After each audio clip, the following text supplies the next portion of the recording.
Hi, and welcome to Journey to Fatherhood podcast. It's Chinadum here again. And today we're just back with another episode. This time it's been a long awaited podcast episode. Been working with Tobi and I. We've known each other for 6 years now, since 2016. 2016 when I was in placement year. And since I started the podcast in 2020, you've always been someone I've wanted to have on a podcast. And so it's amazing to have you now as you're preparing for the next stage of life, going to fatherhood and things like that. So I guess for me, it's more so if people were to ask, what would you say is, I guess just begin by saying thank you for coming on the podcast. And now the question is, what would you say is your idea of manhood? Let's just go straight into it and just when in the community where so much flack is being put on guys where they're saying, well, being a man means you have to be this or this or this. People are losing the identity of what manhood means or what being a man is. What if someone were to ask you, what would be your description or definition of a man? Um, I guess it's a good question. So it's always a tough question though, right? Like Mm, I grew up in a household where it was just me and my mum. So, yeah. a lot of these virtues that will often be described, being a provider, being a protector, all these things my mum did. So I think it's always good for me. I always try to think of how do I separate it from that, right? What would be these things that my mum couldn't do, right? But arguably could say she was a good man of the house because she had to be.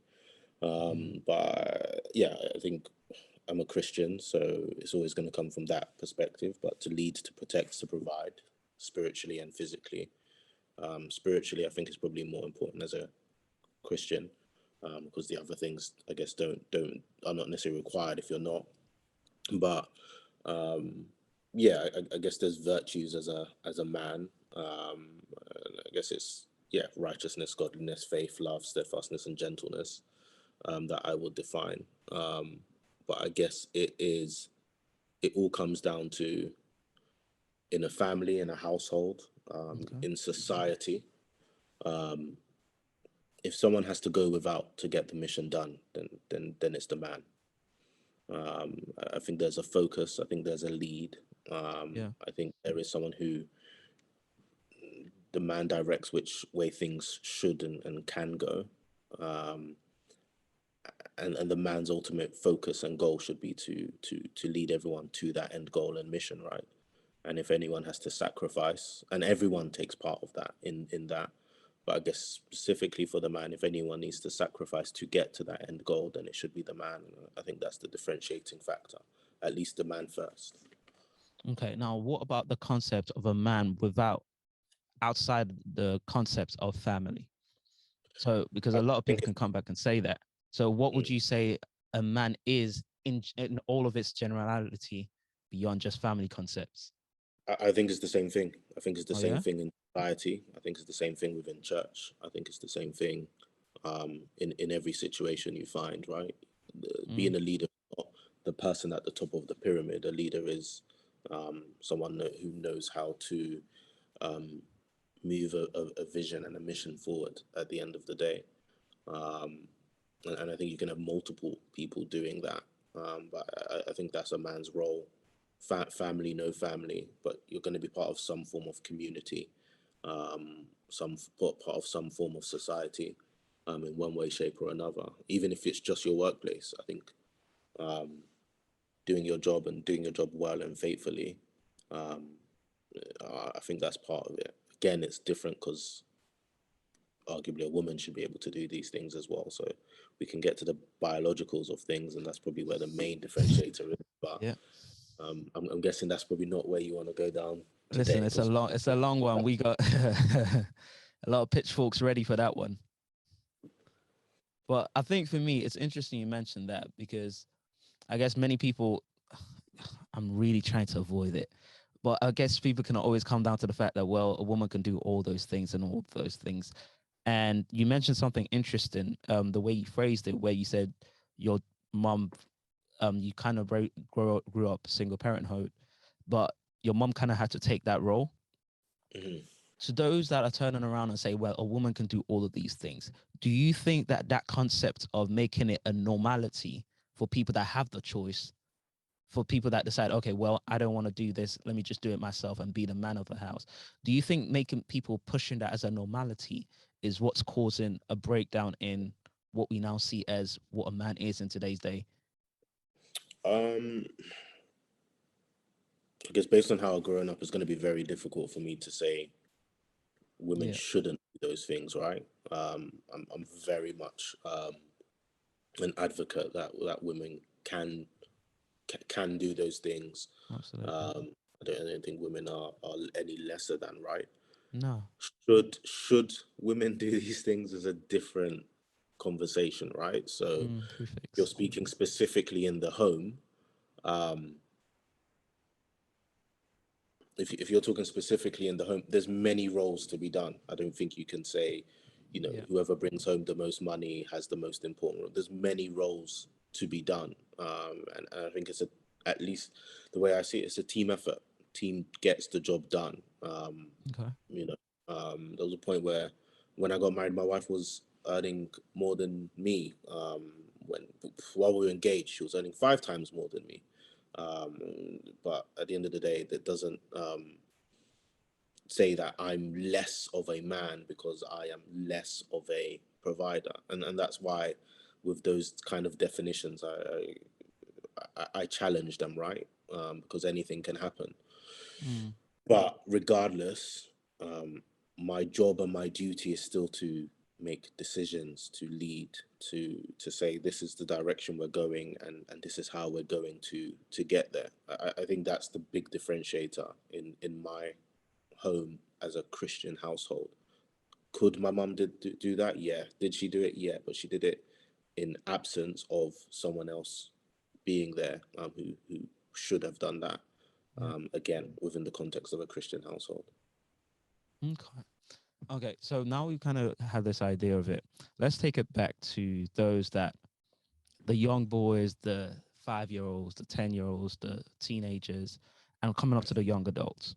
Looking Mhm. back at things in your upbringing, granted it's individualistic, it's specific to you, but as a young boy growing up in the current time, what would be your advice to a young boy trying to be, as they call it, a real man? But we're going to get to that, even that phrase of a real man. What would you Mhm. say or advice you would give to a young child and teenager boy? I think it's interesting, right? So I used to teach youth, and Mm. one thing I'd say, it definitely humbled me, right? It's when they're turning about, but you don't know what's going on. I'm like, no, I was your age. When I was on MSN and MySpace, I was your age. And when MSN, they're talking to me Bieber. about um, what's going on Snapchat and Bumble, I'm like, whoa, whoa, whoa, whoa, you're on Bumble. Do you get what I mean? It's a Mm. team now. Is it all the same? Yeah, but generally speaking, things are moving way faster than I Yeah. can probably keep up. So let me not minimize what's going on at the moment and what young people are going through nowadays compared to how things were just 10 years ago. Do you get what I mean? Just 10, Mm. 15, 20 years ago. Um, but if I could go back, I think this conversation gets had a lot. What does it mean to be a real man and how do you guide young men into manhood? And I think it should just be that. How do you guide young Okay. males manhood? They're not men, and it should be okay. If you want to Mm. believe that men don't cry, I don't agree with that. But if you really Mm. want to believe, fine. But boys do. Let boys play. Let boys make mistakes. Let boys be boys and let the men guide them. Let the men have responsibility. Let the older men guide. Um, so advice is it's okay to be a boy and it's okay to fail at being a man. You can't, if you're 15, 16 and you're trying to be a man and you're failing at it, yeah, it's going to happen. Likelihood it's going to happen because you're not a man. Um, but seek a man that can guide you. Seek a man Mm. who can point you in the right direction. Seek a man that is open and can say, here's my mistakes. Um, and then these are the things I wish I didn't do. Here are the things that I wish I knew, and someone who's open and humble enough to say, you know what, I actually don't get what's going on right now. This is way beyond my time. But generally speaking, here are principles in any generation you can live by. But my advice will be enjoy being a child, but enjoy being a boy. I think that's a big thing, especially from the cultures we come from. Um, your parents move over here. Some people move here with their parents. You get rushed into being an adult so quickly. Honestly.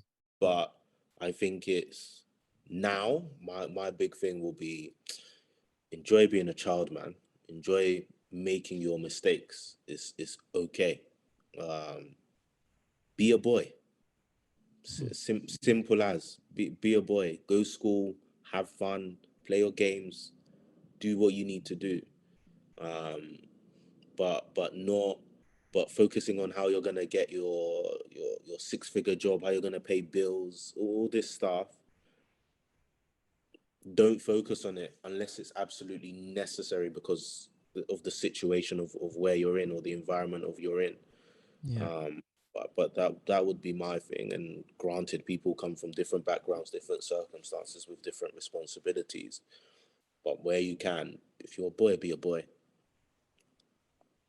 That's a good one. I haven't thought about it that way, and it's interesting you said that because sometimes I think back and I'm like, I enjoyed my childhood. I actually enjoyed my childhood being, Mm, as you said, I think what's happening right now is the idea or exposure that everyone has to, this 16-year-old being this multimillionaire 16-year-old boy, young boy that's now mm, making trends.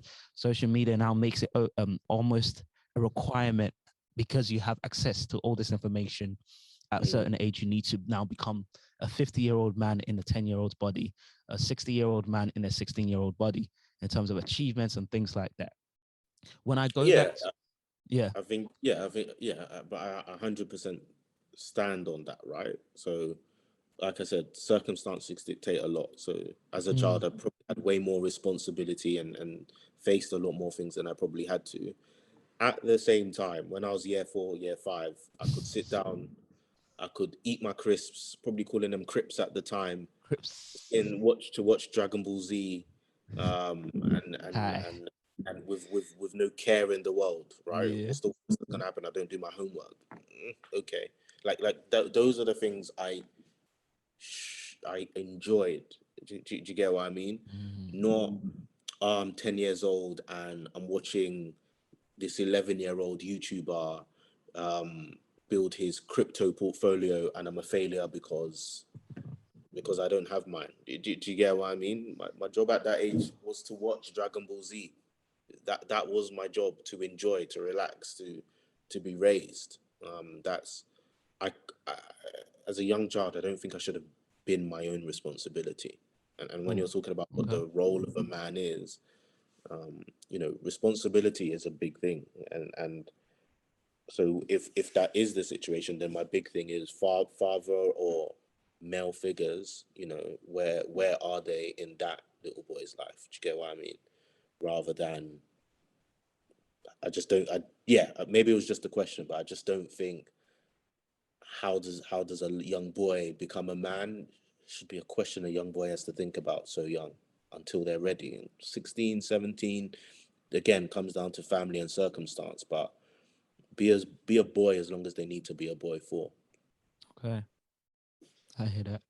Interesting we said that. I think a lot of it, whilst a boy can decide to be a boy whilst they're a boy, it then comes down to the male role models or the father figure or the father themselves.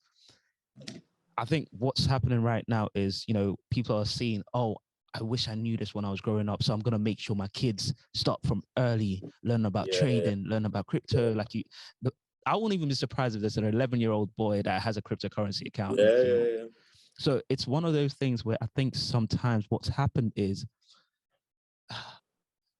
trying to put this nicely, because of the failings or because of the regrets of the fathers when they were younger, Mm, mm, they mm. now, without realizing, put so much pressure on their child to, as you say, become a man before their time by making Yeah, making them, even though they don't need.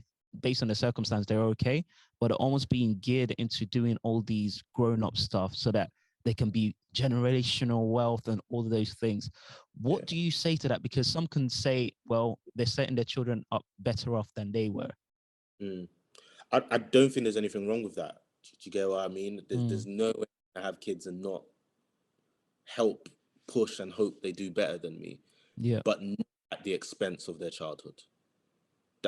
That's my point. It can't come at the expense of their childhood. My kid wants to go play football in the garden. I'm telling them, nah, come here and watch these how the stocks are going today. It shouldn't be that. If my child's like, nah, I'm interested, I want to learn, or do you get what I mean? I didn't get into the NBA, so my child now has to do 3 hours in the morning, 4 hours at Mm. night when they don't want to, and I'm making them do it. Then no.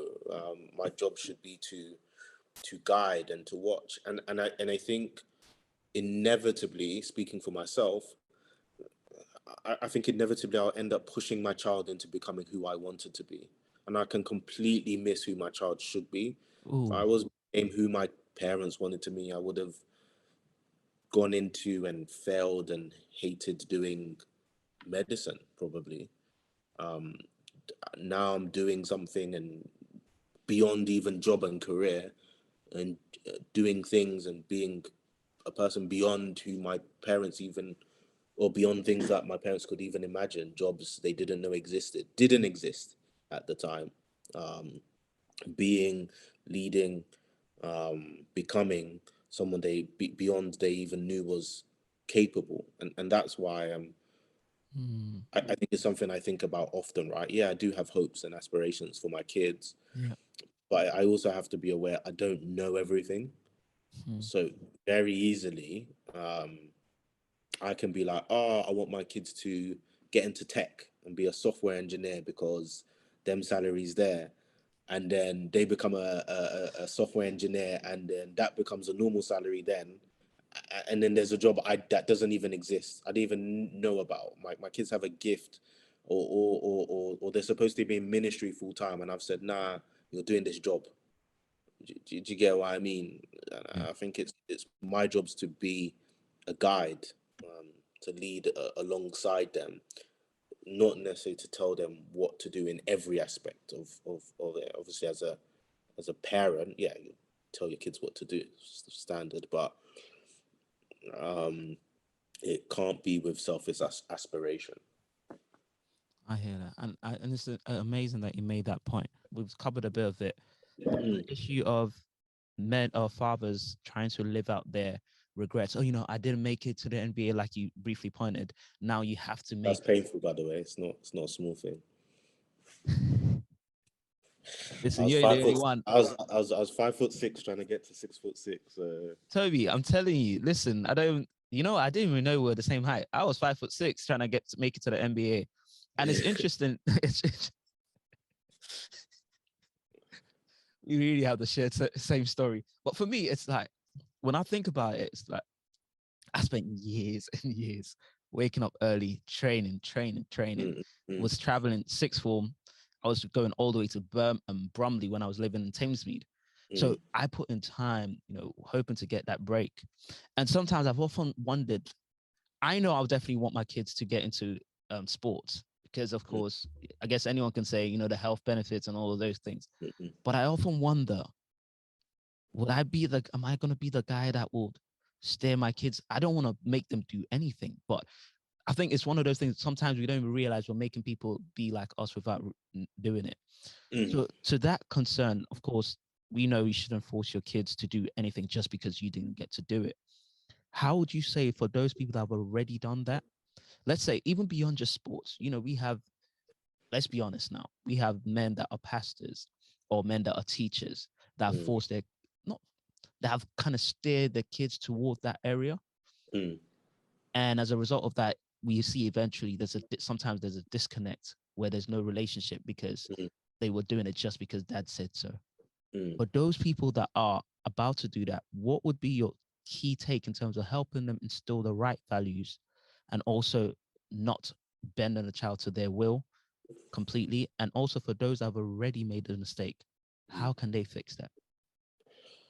So I'll try and answer as best as possible, Yeah. uh, and I probably won't answer from the perspective of a parent because I'm not there yet, right? Soon But come. what I answer is from a perspective of a child.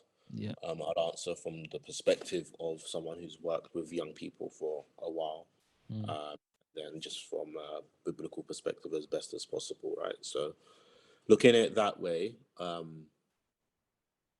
love your child, you know, and I think it seems simple to say, but I think so often you find parents do these things for their kids, and then the kids get to their 20s and 30s, and the kids like, I never asked you to do any of that. That's a hard pill to swallow. And I feel like, but the parents' response is always like, but I did it for you. I did it because I loved you. Mm. And then you ask the child, and the child's like, my parent never told me that. But the parents like, but look at all I did. But then if you go to the Bible, even God goes to Jesus and said, this is my son of whom I'm well pleased. God could have said, I I don't even show you love. I am love. I don't need to say that.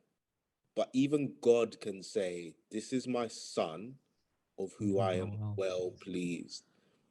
And I don't think that should ever be taken for granted. I never saw it that way. So, and I think out of that, you can, at least I hope to, direct my child or children as best as possible. Mm. Because then I can say, all right, I'm pushing them, but is this out of love? I Okay. want my kids to be physically fit. Love drives me to help them do that. If my kid says they want to do gymnastics and it's making them physically fit, let them do. I don't Mm. have to make them play basketball. If my kid says they hate basketball and they love football, it's gonna irk me. And yeah, out of love, I might take my kid to a few football games, and I'm gonna hate all of it. But out of love, um, I think it should be sacrificial. Love At the same is. time, do you get Yeah. what I mean? Your kid can't run you about doing anyhow anything. You got to teach your. I would hope to teach my kids how to commit to something, how to stick to something. And there's gonna be elements, of course, where as a parent I know best, but I think it's with that responsibility, I have to always search myself and make sure I'm not doing things out of selfish reason, out of self gain. Yeah, I think that's important. Okay. And then the second part of that question was for people that have already made that mistake or have now seen the result of their mistakes where there's now no relationship. And like you said, where the child said, they never loved me. Mm, How can they repair, or is there, mm, mm. how can they amend those relationships? Um, I think reconciliation is important. I Mm. think, and I think it's two ways, right? So Yeah. I think for the parent, it's acknowledging it and voicing it and speaking to it, and Okay. that's important. Don't roll it under the carpet and think it's okay because you left your kid a house or whatever. Do you get what I mean? At the same time, I think it's important as the one who's been offended to actively forgive and not forgive as in, my parent has done this and I could be a bad child. I could have been in a gang. I could have done this. I could have done that. So my parents should be happy with the little I give them. Now, genuine reconciliation. Go to your parent and be like, nah, you know what? This actually upset me. This actually hurts. Yeah. I want to work on mending this relationship. And it's not a, so what are you going to do about it? It's what's it going to take for us to mend this relationship? And I think that works both ways. But if one side is like, nah, you don't understand, you're a small boy, keep quiet, you don't know all the stuff I did for you. And the other side is, Ooh. ah, um, I I could have been a much bad child. I could have been this. I could have been that. You should be Yeah. grateful for the child you had, despite the little you did for me. Then it's never going to happen. Both sides can stay in the same place, and nothing will ever change. Both sides need to work on reconciliation. I was having a discussion earlier with someone, and I was saying that the biggest mistake is often that we think forgiveness is an exchange. It's not an exchange. You offer it. It doesn't. There's no promise of you getting anything back. Wow. Forgiveness is not, I'm giving you forgiveness, so I expect you to now be on your best behavior. I expect you to never do that again. Chances are your parents are your parents, and they're not going to change. If they've done something or they've been doing something, you don't like that they talk down to you as an adult, you're going to talk, you're going to chop it up, you're going to say sorry, you're going to hug, and the chances are your parents going to talk down to you again. Forgiveness is not an Under exchange. my own roof. Yeah. Oh, you're raising your voice to me. Mom, settle down. Yeah. Sometimes it is what it is. But forgiveness is not, there's no condition on forgiveness. The only condition on forgiveness is he forgives us as we forgive others. That's the only condition. So, you know, um, and I'd say the other thing is I read this quote once and it said unforgiveness is like me drinking poison and expecting the other person to die. Yeah. Uh, it's so pertinent. And you were talking about fathers and their sons. There's hurt, there's pain, there's depression, there's sadness from a lot of those broken relationships. Um, but unforgiveness isn't exactly going to solve it. So I would say that I stand by the fact. I think it's a two-way thing, as difficult as it may be to hear. Okay. I think, yeah, you're dropping a lot of gems here. One thing I really wanted to do, I don't know if I'm sure you remember, I think it was 2020 or 2021. We were going through Wild at Heart, the book. Yeah. And by the way, for anyone that doesn't know, I even brought it here. I was reading on my way. Wild at Heart, go grab a copy. Um, like I'm selling it. John Eldridge, Wild at Heart, John Eldridge. And one of the quotes he said, I remember reading it because I've read the whole book and I'm reading it all over again. Page 7 in Wild at Heart, it mentioned a phrase, statement, which I'm going to lead to our next question. This extract says, where are all the real men? Is a regular fare for talk shows and new books. And the response is, well, you ask them to be women. I want to say the result is a gender confusion never experienced at such a wide level in the history of the world.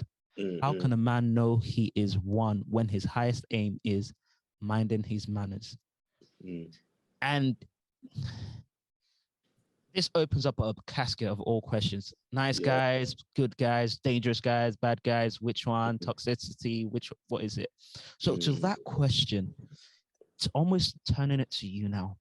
When people ask that question, where are all the real men? What would your response be to that? Um, so I'm just answering my questions carefully because I don't want it to ever sound like I've got it all together and after 29 years I've somehow figured it out. Um, I'm still figuring it out. I'm still learning. Yeah. Where have all the real men gone? So I would say a lot of the time you'll hear that question from women, and I think someone once said, the reason why all the girls you like go for the bad guys is because at least they make a decision. And I always thought that was funny. And I think there was a time where I was like the nice guy. And that was always, you know, talk to the girl, then it wouldn't work out. I'm thinking, but I'm a nice guy. And then you see who they go for, and you're like, him, it's going to ruin your life. But when someone said that, I was like, you know what, it's true. At least they made a decision. And I think it can be so easy to say point fingers here, point fingers there. It's because of this, it's because of that. Yeah. I think as men as well, I think it's so easy for us to shy away from being a man. I think it's so easy for us to shy away from being men because it isn't easy. And it's a good thing you mentioned the book. the best thing you can do, well, not the best thing you can do, best thing you can do regarding that book is when you finish it, go on to the follow-up book, which is Fathered by God.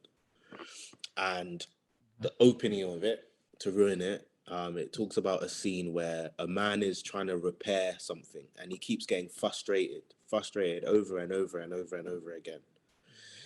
And it comes to a point where he's frustrated with himself that he can't fix something. He's frustrated with God because he feels like God has led him to do something that he now can't achieve. And then he's frustrated with his father because his father never showed him how to achieve this thing. And it leaves the man in disarray. And I remember reading that and I closed the book. I was on the train, I didn't read that book.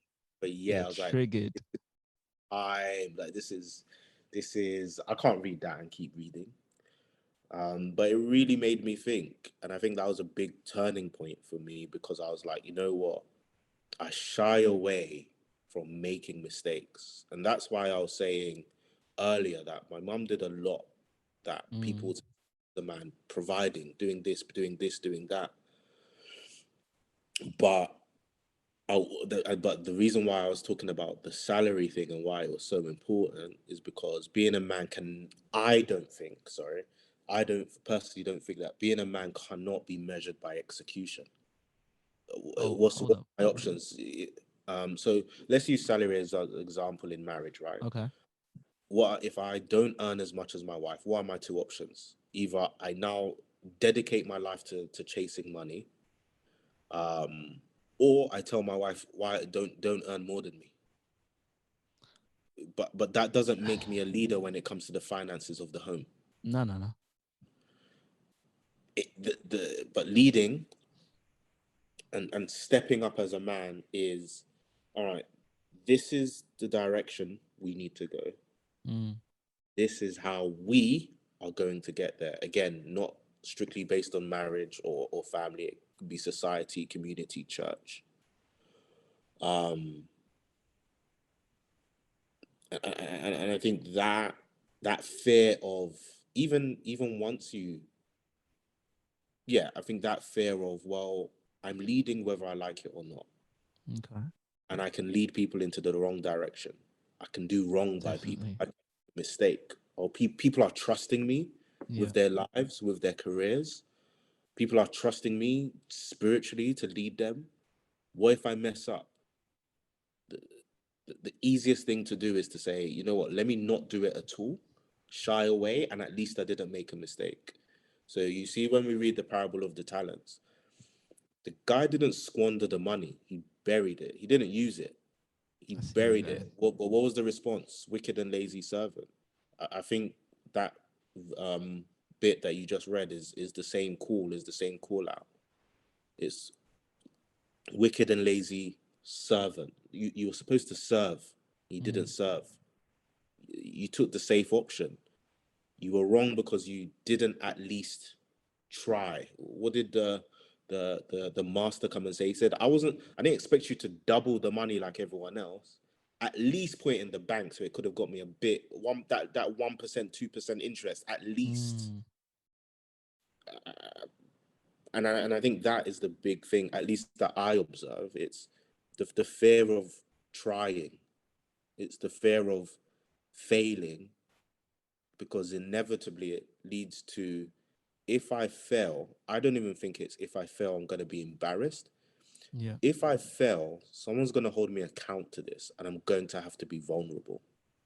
I'm going to have to explain myself. I'm going to have to explain why I failed. I'm going to have to explain why I didn't have the tools to make this happen.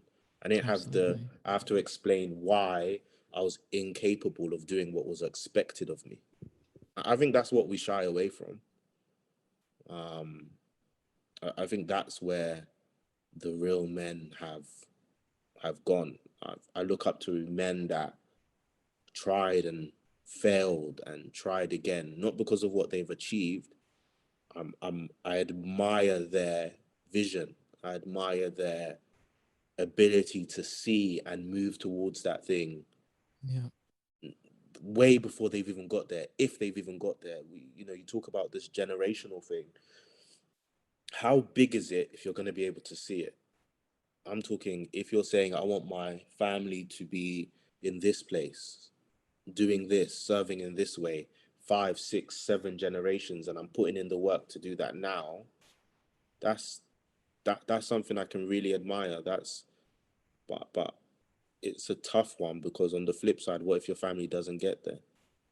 What if your family fails? What if you lead into the wrong direction? These are the important things. Um, so that would be my response to that question. I really like the way you've kind of tailored it to even lead on to a part that I was going to leave for the last part. Mm, But I'll bring it up now in terms of career, job, purpose. You know, we hear the word purpose so much mm, now more than ever. What is your purpose? mm, What is your purpose? I believe you're, or people now, even people in a non-Christian circle now, mm. it's, what is your calling? Yeah, What is your calling? How does a man, now we're not talking about boys, we're talking about a man, yeah. time, that place of maturity and coming to form your identity in yourself. How does a man navigate understanding how to balance their search for a career and a Mm, purpose? Or can mm. they be one and the same thing? If not, how can they approach career and purpose? Um, I'd say growing up, this is probably probably the thing I've heard most in church, right? Let me start one by one. So first of all, I think one of the big things is we've made that bucket: career, purpose, job. We've made it one bucket. It doesn't. It's not necessarily that, right? What is your purpose should dictate everything else. Um, and I believe your purpose can be faceted. And Okay. the reason I say that is because I don't know how, I don't know where, I don't know if it's because of a focus thing. We've made purpose this one directional, singular, permanent thing. But my purpose when I'm 4 is not going to be the purpose when I'm my purpose when I'm 40. It, it, Stand on that. it, if my purpose in when I'm 16 is to get good grades and pass my GCSEs, that is a purpose. That is something I'm focused on. That is something I'm dedicated to. That is something I'm pursuing. Okay. You can't tell me my purpose is to be an astronaut when I'm 16. I'm going to be failing at my purpose. And I think it does come down to definition. But Mm-hmm. if it's what is the thing you are made for, what is the thing you are created to do, if we want to go Mm. by that definition, again, as a Christian, if I believe our purpose is to serve, worship, and love God and love others, that comes in so many forms. That comes in so many variations. It leads me in different ways. I can serve the homeless. I can preach the gospel. I can be diligent in my workplace, but I I'm see. still underneath my purpose. How that takes form, how that takes flight is different in different circumstances. So my job comes under that. Doing my job faithfully um, is under my purpose. If I believe that as a Christian, but my purpose can't be to I don't know to become I don't know to become a CEO of this company, right? Because I always find it funny. No one ever says my purpose is to be a cleaner. No one has a low-paying purpose. Why? It can't be. Everyone seems to have a high income purpose, and that always makes me think in terms of, is that really the case? So I guess that's how I see it. I don't think your purpose is attached to your job or your career. Mm. Do you have no purpose if you've lost your job? If you're unable to work now, are you purposeless? Um, you know, Okay. So So drawing it back, so in a way, you're saying the purpose is the pillar or the foundation, and then from that sprouts career, calling, or aspirations and things like that. So in terms of the career part, everything, everything, how I speak, what I do, what I yeah. say, how decisions, everything. And I think for many people listening to that, it hopefully it's very liberating to hear that, because I think sometimes it's what's my call? There's I think in the time that we're in, it's the idea that everyone should know everything that's going to happen in the next 20 years of their lives. So they're trying to round up everything to try and operate. Okay, this is the career, tech is the way forward, that's the rest of my life.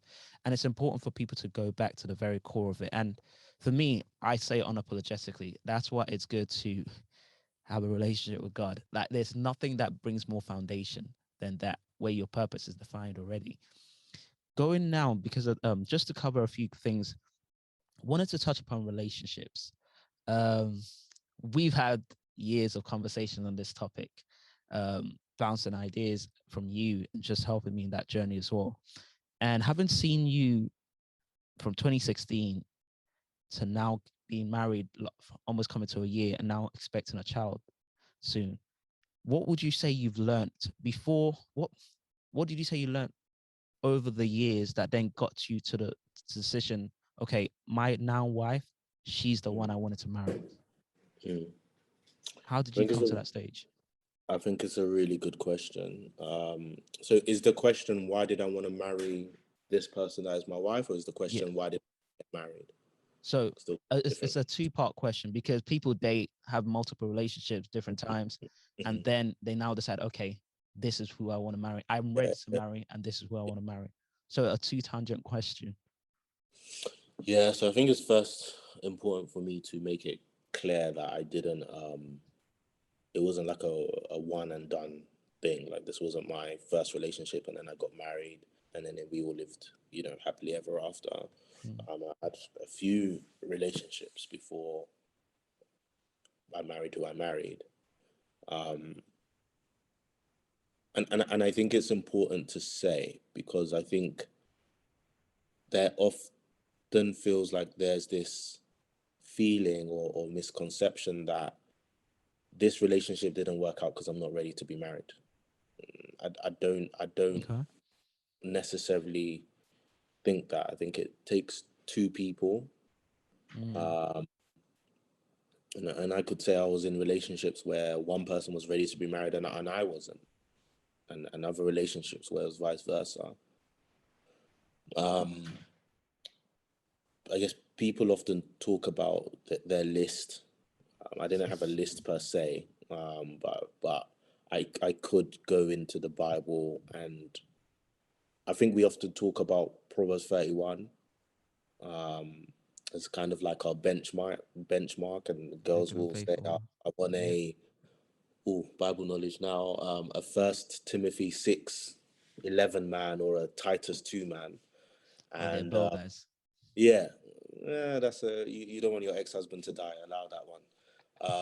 But what I will say is, how true is that? How true is that your tick box? How true Mm. is, and when I do find that, how much of a priority is that for me? And I would say that that was kind of what I focused on, and I really tried to hold myself true to, um, or I would just constantly be chopping and chasing the quote unquote perfect woman. Hold that thought. Interesting you said that. I remember a couple of years ago, we used to have this conversation, Mm. and it was only after you said that that cleared my mind. I'm even laughing that I used to ask a question like that.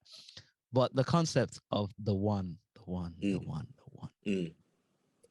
Is there anything such as the one? I don't. Yeah, that smile's coming out now. I don't believe there is a mystical force that draws me to the one. Do I believe marriage is one and done until death do us part, 110%, or I Mm. wouldn't get married? Do I believe that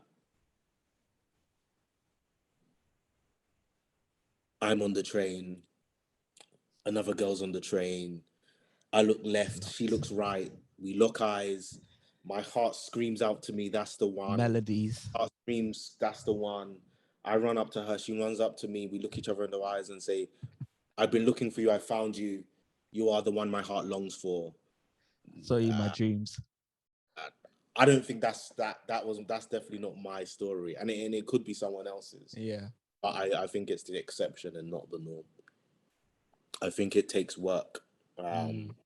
I think it takes effort. Um, I think marriage relationships are built. They're not they're not just to be had. They're not given. Yeah. So even if you do find the one, it's still going to take work. Probably still going to argue, disagree, whatever. But your true one, you will work everything out with. You will. What's a good way I heard it once? I heard someone say, "I will go through all of these things. The worst day, I'll put it this way, and it's based on what someone else said. The worst days with my wife are still better than the best days with most other people.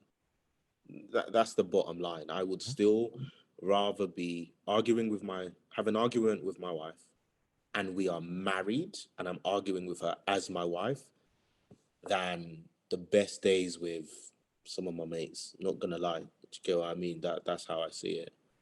But it does take effort. It does Yeah. take building to make it as best as it possibly can. Okay. Two more questions I have, as in Yeah, it's yeah. interesting that you led into that place about the relationship as a married man. What would you say? Because we have these conversations. You say that you've been learning new things about yourself. You're both discovering things yourself and your wives about yourselves and your characters Mm, and working through mm, it. What would you say has been the biggest thing you've learnt that you've had to amend or adopt or completely change, get rid of yeah. since So marriage? I would say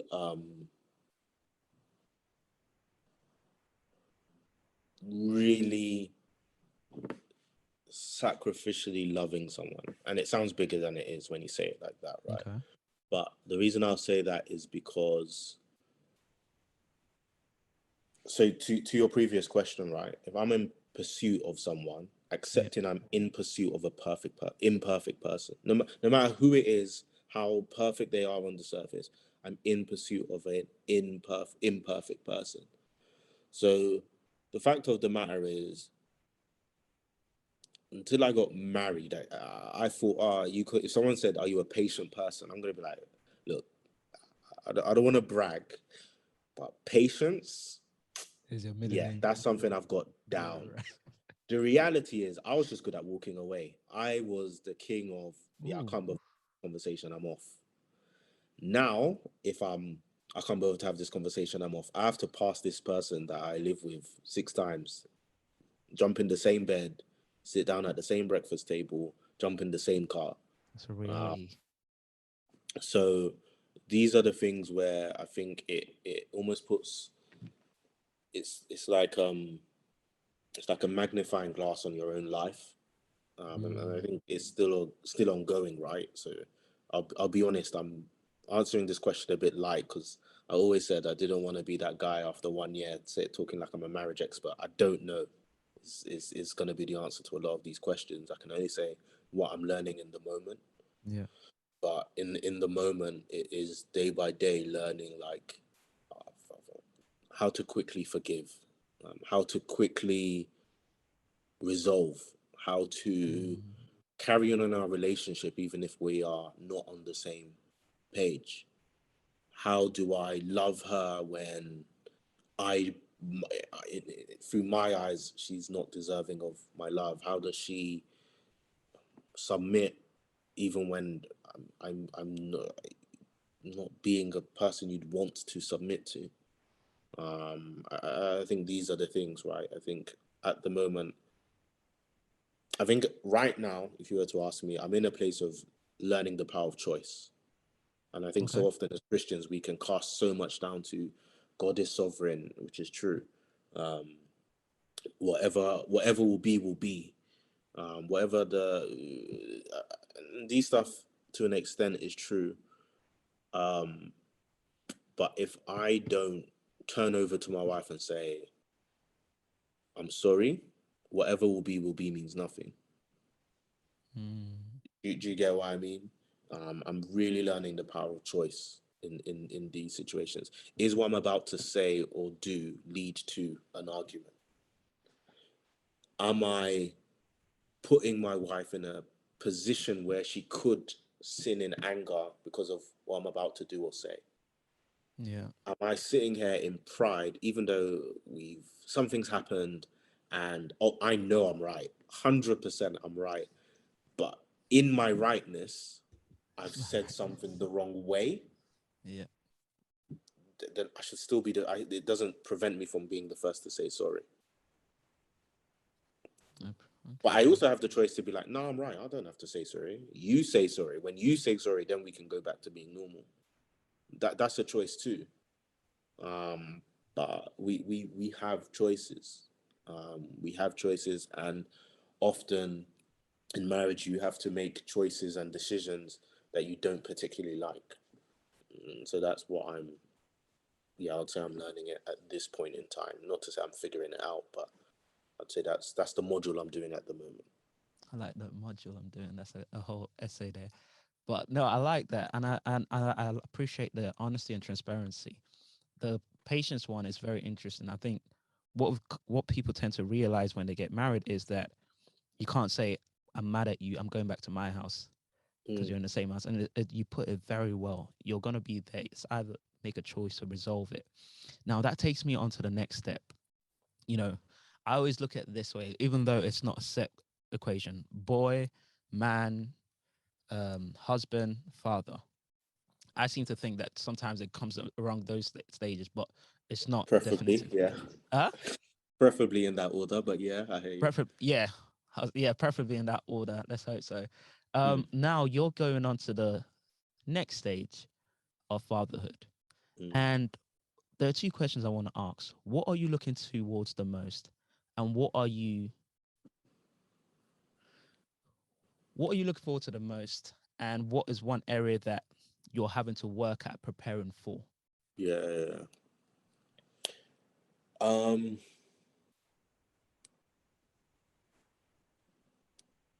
I think the answer to those two questions are probably the same. So you Okay. mentioned it earlier, right? So I am looking forward to I'm having a daughter, Mm.